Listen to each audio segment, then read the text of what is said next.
Y la idea de hoy es que esto sea como una especie de, bueno, un poco resumiendo lo que vimos, lo que hablamos en mayo, y dándole un poquito una vuelta de tuerca más quizá al tema. Y me he propuesto también que sea algo más sencillo de entender quizá, porque a veces no es fácil entender la cuántica, ¿no? Cuántica, todo el mundo, mucha gente habla de cuántica, todo el mundo habla de cuántica, pero quizá poca gente lo estudia o profundiza, ¿no? Porque es una teoría de la física que tiene una complejidad matemática importante. No sé si sois de ciencias o de letras. ¿Sois de ciencias o de letras? De nada. De letras. Entonces, claro, cuando se estudia física, también se estudia matemática, y la matemática que hace falta para estudiar o para abordar los problemas de la física. Entonces, claro, en la física tradicional, es decir, la física, digamos, clásica, se llama física clásica, pues hay un tipo de matemática que consiste básicamente en hacer derivadas, integrales, eso sí os suena, ¿no? Más o menos de derivadas, integrales, resolver ecuaciones, de dos incógnitas, de una incógnita, ecuaciones lineales, no lineales, bueno, ese tipo de matemática es la que se utiliza, o la que se utilizaba hasta que apareció luego la física cuántica, ¿no? Y ahí es donde está el desafío, ¿no? Porque claro, aparte de todo eso, de todo ese tipo de matemática que os estoy contando ahora, hay que saber otras cosas, hay que incorporar, pues, yo qué sé, espacios vectoriales, números complejos, hacer cálculos con matrices. Entonces, claro, eso ya es como más complejo todavía. Y claro, yo entiendo que eso es difícil para mucha gente, así de entrada, ¿no? Y bueno, espero que sea un poco instructivo, que podamos un poco enterarnos, ¿no? de qué va la cosa. Y a la vez, vincularlo con la consciencia, con la mente. Porque el título de la charla, he elegido este título, Consciencia Cuántica, pero podía haber sido también la mente cuántica, por ejemplo. O yo qué sé, cuántica y consciencia. Creo que la charla de mayo se tituló La dimensión cuántica. Entonces son muchas cosas, son diferentes títulos, pero que hacen alusión a lo mismo al final. Se habla de cuántica mucho. Hay una medicina cuántica, curación cuántica, sanación cuántica. Se habla mucho de todo eso, pero quizá nos falta un poco el conocimiento que os decía yo antes, ¿no? El conocimiento un poco en realidad de la base, del fundamento de lo que es la cuántica en realidad. O sea, de lo que es la teoría y de lo que nos propone la teoría. Entonces, me interesa mucho que podamos ver algo de eso y por qué el tema de la consciencia, ¿no? ¿Por qué la consciencia puede ser una consciencia cuántica? Ese es mi propósito de la charla de hoy, ¿no? Dar unas ligeras nociones de cuántica, que ahora veremos, y por qué la mente es cuántica. Y no es algo que lo diga yo, sino que es algo que muchos investigadores ya están diciendo y han dicho, y muchos filósofos y muchos neurocientíficos, desde muchos campos del conocimiento, ¿vale? Entonces, esa es la idea. Y sobre todo a mí lo que me gusta mucho es plantear también desafíos sobre lo que ya se sabe. Ser capaz un poco de incluso especular con cosas que a lo mejor no están 100% demostradas. Pero creo que esas ideas también son interesantes para, bueno, pues para que nuestra mente de alguna manera se abra a otra manera de entender también la realidad, ¿no? y lo que somos nosotros. Entonces, bueno, la pregunta que nos podemos hacer es esa. O sea, ¿por qué pensamos que la mente es cuántica? ¿Por qué pensamos que la mente es cuántica? Y para esta charla se podría empezar desde muchos lugares, desde una perspectiva histórica, desde lo que dijo tal físico o tal otro, o tal científico o otro, ¿no? Pero yo voy a empezar con algo muy personal, que es un viaje. No sé si quizá no reconozcamos esto, pero bueno, es la ciudad de Oxford, en Inglaterra. Y esta foto es del año 2004. En concreto, del 10 de septiembre de 2004, sábado. ¿Dónde estabais ese día? ¿Eh? Yo celebrando mi cumpleaños. Celebrando tu... ¡Ah, es tu cumpleaños! 10 de septiembre, ¿en serio? Pues nada. Bueno, a ver, esto fue la llegada. Lo importante sucedió el día 11. Lo importante sucedió el día 11. ¿Qué pasó aquí? Bueno, a ver, yo estaba haciendo un viaje en coche desde Escocia, que está casi a 1000 kilómetros o 900 kilómetros. Entonces estaba haciendo todo el trayecto para abajo hasta Oxford, que sabéis que está al sur, ¿no? O sea, al lado de Londres, cerca. ¿Y por qué iba yo a Oxford? Pues porque yo había quedado ese día ahí, bueno, había quedado el día 11, por eso digo que el día importante es el día 11. El día 10 fue la llegada a la ciudad y yo había quedado el día 11 con esta señora, con Dana Zohar, que es una física que trabaja, bueno, no sé si ya trabaja porque han pasado 20 años, pero en aquel entonces era profesora de la Universidad de Oxford, allí en Inglaterra, y yo la conocía de antes de haber leído algunos de sus libros que había publicado ya en España, que eran esos dos. Pues esos libros son de los años 90 o por ahí, quizá principios de los 90 serían, algo así. La conciencia cuántica y la sociedad cuántica, que no sé si se podrán encontrar por ahí, quizá en PDF en internet están, porque ya estarán probablemente descatalogados, creo que no se han vuelto a publicar ni nada. Entonces, como a mí me interesaba mucho este tema, ya en aquel entonces, de la mente cuántica, del impacto de la cuántica en la sociedad, una forma nueva de ver el mundo, a mí estos libros me impactaron bastante, porque esta mujer quizá fue de las primeras personas que habló de la posibilidad de que existiera o de que exista una mente cuántica, o que la mente y la consciencia tienen una base de un funcionamiento cuántico, basado en la física cuántica, ¿no?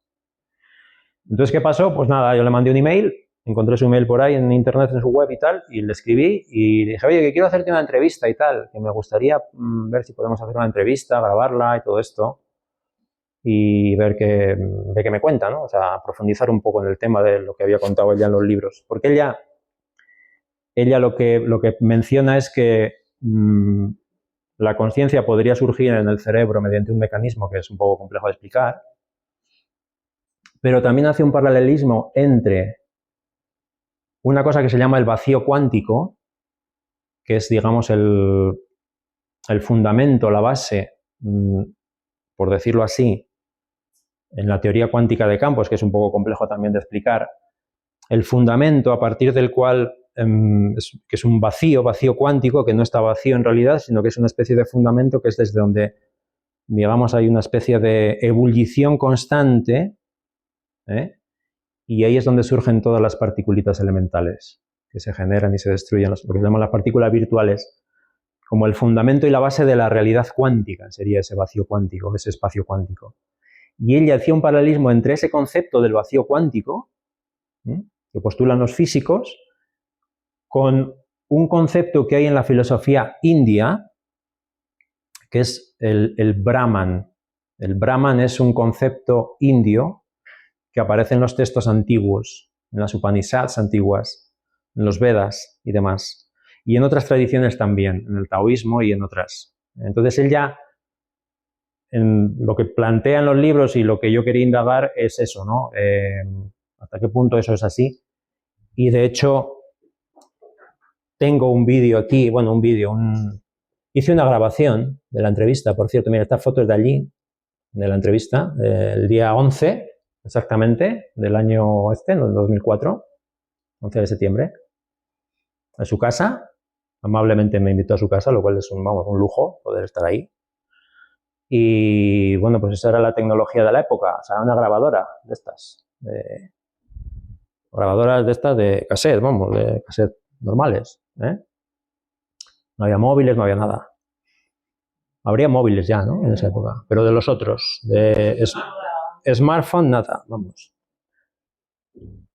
Lo cree, lo cual no quiere decir que sea una verdad absoluta, ¿vale? Pero sí que es verdad que lo que sí es cierto es que una voz tan importante como ella, tan reputada, digamos, porque él ya fue discípulo de un físico que es David Bohm, que luego hablaré también seguramente un poco más de él, que a su vez fue discípulo de Einstein. Por lo tanto, es un linaje, digamos, de tradición de conocimiento importante. Por eso me interesaba mucho el poder hablar con ella y ver qué decía sobre este tema. Entonces, bueno, pues ahí está la cosa, ¿no? Entonces, eso es un motivo para pensar que la mente es cuántica, o que hay alguna conexión entre la cuántica y la consciencia, a ese nivel, ¿no? Profundo. Entonces, ¿qué es lo que, con esto de que la mente sea cuántica y demás, qué es lo que está en juego? Pues está en juego esto, un cambio de visión del mundo, pero total y absoluta, es decir, un cambio de paradigma. Paradigma significa visión del mundo, visión de la realidad. Entonces, la cuántica para mí supone un cambio de nuestra forma de pensar de la realidad, del mundo, tal y como lo concebimos. Todo, la narrativa, lo que pensamos que es la realidad, lo que pensamos que somos nosotros mismos. Entonces, esto sería un poco la transición de estas dos visiones del mundo, o sea, los dos aspectos que estaba comentando. Podemos pensar, es un desafío a los postulados de las ciencias antiguas, de las ciencias clásicas, de la física clásica. Lo que os decía ahora, pensamos que el universo es una especie de mecanismo, está regido por las leyes de la física, ¿no? Por lo tanto, es determinista, leyes regidas por la causalidad, causa-efecto, ¿no? Antes se entendía la realidad como ondas o como partículas y pues la ciencia tiene la capacidad de describir un mundo objetivo que está ahí fuera, ¿no? Las mesas, las sillas, los árboles, las casas, y hay leyes para todo eso, construimos leyes para todo eso. Eso es la física clásica, ¿no? Las interacciones son locales, o sea, causa-efecto, lo que decimos, ¿no? En cambio, la física, o desde la física cuántica, o a partir de que surgió todo este tipo de visión, con la cuántica y también con otras disciplinas, otras teorías, pues esto como que de alguna manera, este universo determinista, causal, como que se pone en cuestión, y podríamos tener como contraparte pues estas otras tipos de descripciones, ¿no? El universo se parecería más a un organismo que a una máquina, ¿no? Habría una indeterminación fundamental, una conexión acausal, que luego veremos lo que es también. Ya no solamente hay ondas por un lado o partículas por otro, sino que ambas cosas, la física cuántica lo que nos plantea es eso, una dualidad fundamental, esencial en la naturaleza. Los objetos cuánticos tienen la capacidad de ser esas dos cosas, o ondas o partículas, ambas cosas. Y también una cosa importante es que la persona importa, el investigador por primera vez juega un papel. Hasta ahora los físicos lo que habían hecho es, digamos, observar o estudiar y hacer leyes sobre el universo como desde fuera, como una persona absolutamente imparcial, como si estuviera viendo la realidad desde fuera, ¿no? Aquí no, aquí el sujeto, a partir del conocimiento de la cuántica, digamos que el sujeto, la consciencia, entre comillas, ¿vale?, podría entrar en escena, es algo que se está planteando. Entonces, depende cómo mire la realidad, voy a tener una realidad u otra. Y también interacciones no locales, que luego veremos un poco más, que es eso si da tiempo, ¿no? Lo que llamamos el entrelazamiento, la conexión entre distintos elementos, ¿no? Veremos ahora eso. Bueno, a ver, aquí tenemos a unos físicos, que esto es una foto de... Se hacen cada 2 o 3 años los congresos de Solvay, que es en Bélgica. Esta es la foto de 1927, son reuniones que se hacían para debatir temas de la época, de las investigaciones que se estaban haciendo. Este es uno de los congresos más famosos, porque fue cuando Einstein, que está por ahí en el centro, lanzó la pregunta o le dijo a Bohr eso de que Dios no juega a los dados, ¿no? De que hay unas leyes, tiene que haber unas leyes, un conocimiento, una determinación en los resultados, ¿no? Cosa que la cuántica no planteaba. O sea, la cuántica era un desafío a eso, ¿no? Al determinismo, como decíamos antes. Y pongo lo de la frase de que los físicos cuánticos son seres conscientes. ¿Por qué? Pues porque todos somos seres conscientes, y yo es una cosa que pienso, todo lo que se ha dicho, hecho, visto, estudiado, formulado, investigado, todo lo que podamos decir sobre el mundo, sobre la realidad, todas las teorías, la teoría de la evolución, la mecánica cuántica, todo absolutamente, se ha hecho porque hay una consciencia, porque somos seres conscientes, se ha hecho desde una consciencia, siempre humana. Por lo tanto, no sería de extrañar que lo que esa consciencia humana ve, estudia, es decir, esta física cuántica que se descubre, no sería raro que la propia consciencia, puesto que somos seres conscientes, tuviera un fundamento cuántico. Como que la realidad reflejaría también la naturaleza de la consciencia o de la mente. No sería de extrañar, o sea, no es algo raro, para mí por lo menos. Esto es lo que os decía antes, ¿no? Estamos siempre dentro de la consciencia. O sea, no podemos saber cómo es la realidad vista desde fuera, desde otra cosa que no sea humana, ¿no?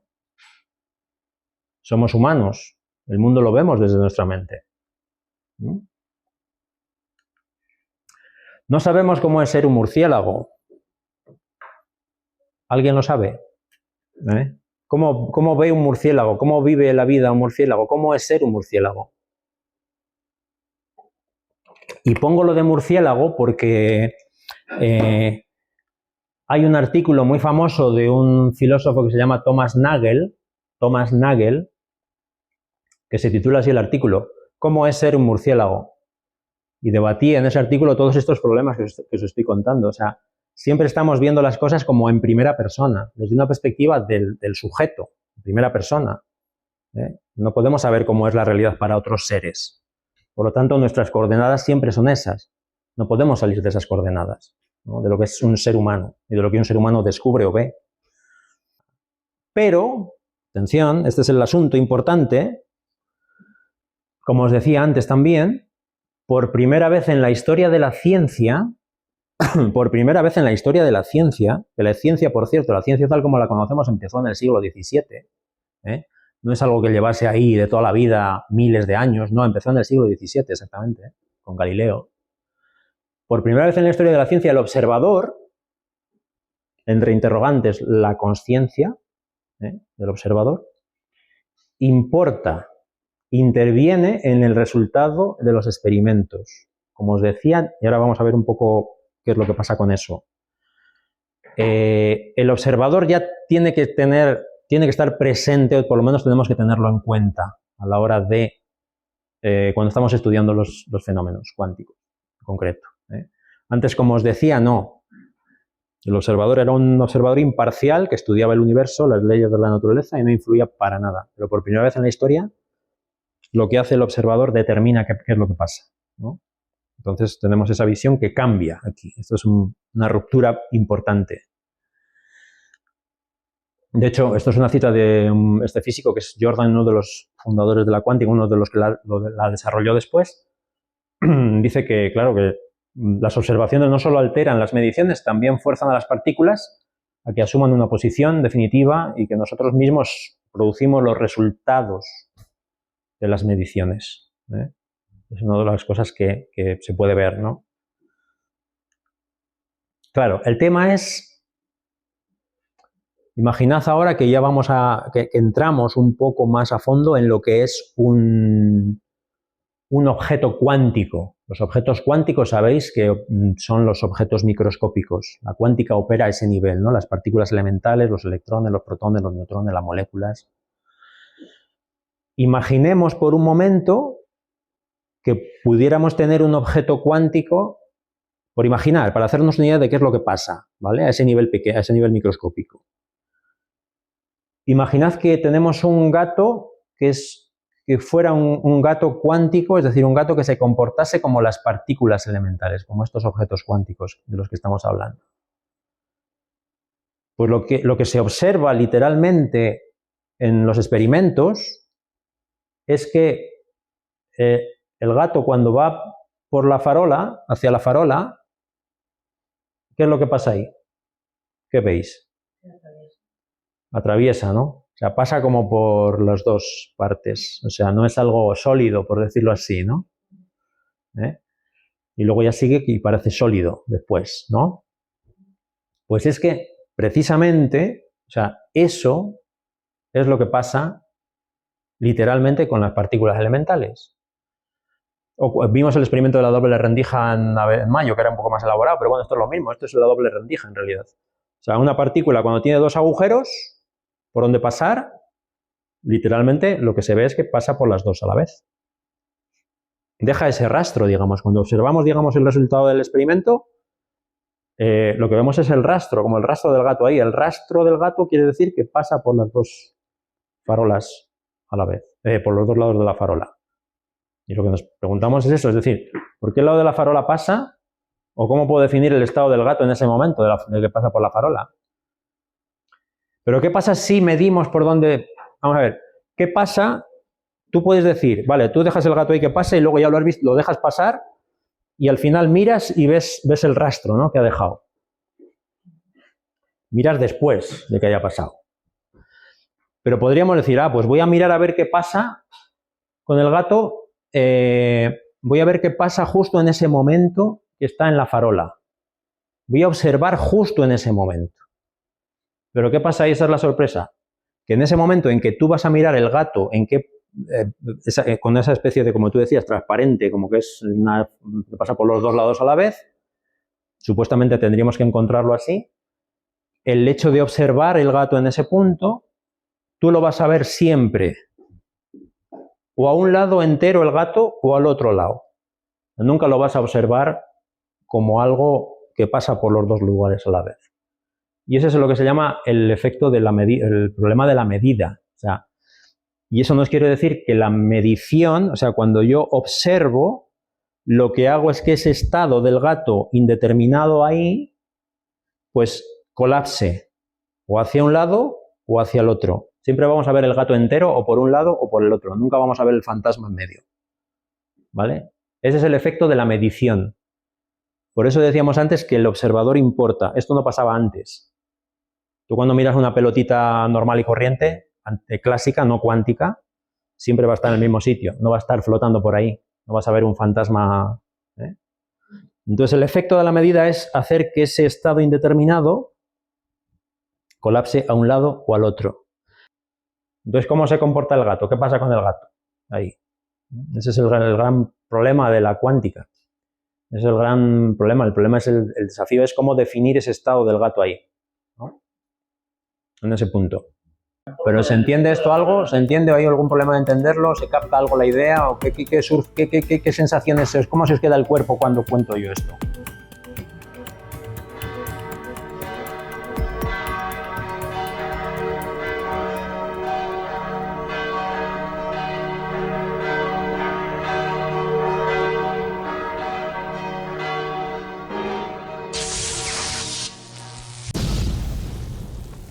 Todo esto de que no hay una realidad definida, de que todo es un conjunto de probabilidades a ese nivel subatómico, esto generó como un debate muy potente, ¿no?, entre los físicos.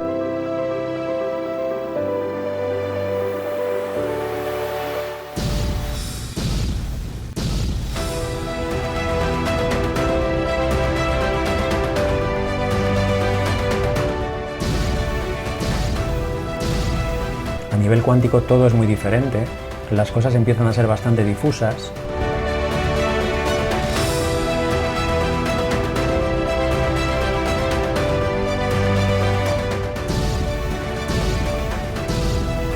No hay objetos como tal, no hay cosas que podamos llamar objetos, sino que hay cosas que más bien se parecen a nubes o a procesos.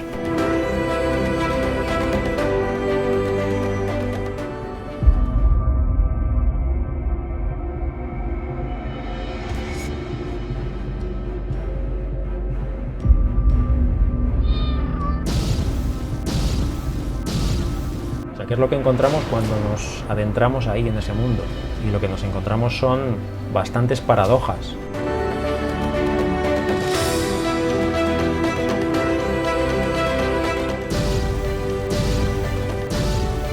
Y un mundo mundo que no tiene nada que ver con lo que conocemos. Entonces, ¿qué narices es la realidad?